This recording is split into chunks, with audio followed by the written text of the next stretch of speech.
قرآن پاک میں اللہ تبارک و تعالیٰ فرماتا ہے والذین هم لفروجہم حافظون، اور جو اپنی شرمگاہوں کی حفاظت کرتے ہیں۔ کس سے؟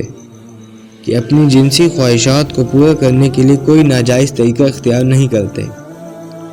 اگر اس آیت پر ہم فکر کریں تو ہم کتنے پانی میں ہیں۔ نبی اکرم صلی اللہ علیہ وآلہ وسلم نے فرمایا کہ جو شخص مجھے صرف 2 باتوں کی ضمانت دے تو میں محمد اس کو جنت کی ضمانت دیتا ہوں۔ تو وہ 2 باتیں کون کون سی ہیں؟ نمبر 1، آپ صلی اللہ علیہ وآلہ وسلم نے فرمایا کہ جو شخص مجھے زبان کی حفاظت کی اور شرمگاہ کی حفاظت کی ضمانت دے تو میں محمد اس کو جنت کی ضمانت دیتا ہوں۔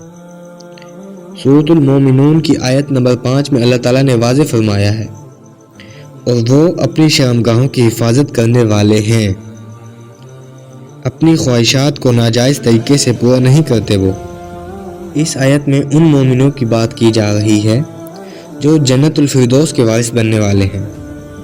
لیکن اگر ہم اپنے آپ پہ فکر کریں تو کیا ہم یہ کر رہے ہیں؟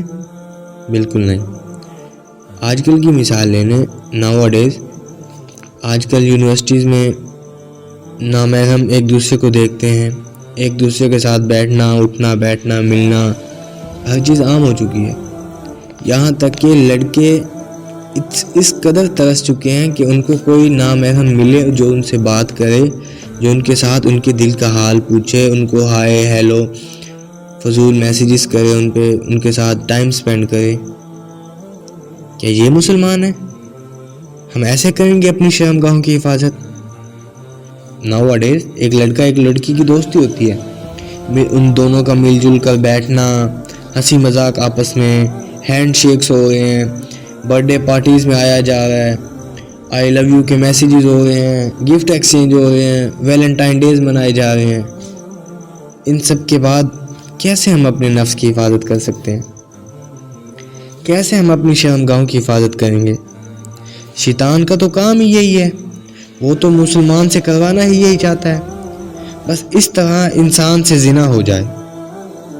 شیطان تو چاہتا ہی یہی ہے کہ کسی نہ کسی طرح سے انسان سے زنا ہو جائے، کسی نہ کسی طرح شیطان تو یہی چاہتا ہے کہ کسی نہ کسی طرح ایک نامحرم دوسرے نامحرم سے ہاتھ ملائے۔ شیطان کا تو سب سے بڑا وار ہی یہی ہے کہ انسان اس میں پھنس جاتا ہے، اس کو معلوم ہی نہیں ہوتا کہ کس قدر وہ پھنس چکا ہے۔ انسان اس کو جتنا برداشت کرے گا یہ اس سے باہر ہے، لیکن اللہ تعالیٰ جس کے لیے آسان کر دے تو وہ اس کے لیے آسان ہے۔ جس کے دل میں تقویٰ، اللہ تعالیٰ کا خوف ہوتا ہے، ان لوگوں کو اس چیز کی ٹینشن نہیں ہوتی۔ جس کی نظر پاک ہوتی ہے، جس شخص کے دل میں اللہ تعالیٰ کا خوف ہوتا ہے، جس کے کان زنا سے پاک ہوتے ہیں، جس کے ہاتھ زنا سے رکے ہوئے ہوتے ہیں، جس کی ٹانگیں زنا کی طرف جانے سے رکی ہوئی ہوتی ہیں، ایسے شخص کے لیے نفس پر قابو رکھنا بہت آسان ہوتا ہے۔ غلط راستوں کو جس نے چھوڑا ہوا ہوتا ہے، یقین کریں ایسے شخص کے لیے زنا سے بچنا بہت آسان ہے۔ مگر آج کل کی جنریشن وہ تو یہاں سے بہت دور ہے، حالانکہ وہ تو شیطان نے ان کے اوپر اس طرح غلبہ پایا ہوا ہے، وہ چاہ کر بھی اس سے نہیں چھٹکارا پا سکتے۔ لیکن ہم خود کو ہی اپنے آپ کو ہی زنا کے حوالے کر دیتے ہیں۔ اللہ تعالیٰ نے تو سورۃ بنی اسرائیل میں واضح فرما دیا ہے، اور زنا کے پاس بھی نہ پھٹکو، وہ یقینی طور پر بے حیائی اور برا راستہ ہے۔ اور فرماتے ہیں کہ جب ایک لڑکا اور ایک لڑکی زنا کی ایکٹیویٹی کر رہے ہوتے ہیں تو اس ٹائم وہ مومن نہیں ہوتے، وہ اس ٹائم مسلمان نہیں ہوتے، ان کا ایمان ان سے علیحدہ کر دیا جاتا ہے۔ جب 2 نامحرم آپس میں ملتے ہیں اور جب تک ایک دوسرے کے جسموں سے لذت اٹھا رہے ہوتے ہیں تب تک ان کا ایمان ان کے ساتھ نہیں ہوتا۔ اگر ہم ذرا سے سوچیں، اگر اس وقت اس زنا کی ایکٹیویٹی کرتے وقت ہمیں موت آ جائے، لذت تو 5 منٹ 10 منٹ 20 منٹ 1 گھنٹہ 2 گھنٹے کی ہوتی ہے۔ لیٹس سپوز اگر اللہ نے ہمیں اس آزمائش میں گرفتار کر لیا.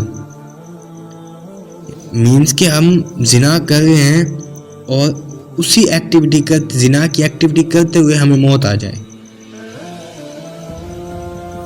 کیا ہم گناہ کرتے وقت یہ سوچتے ہیں؟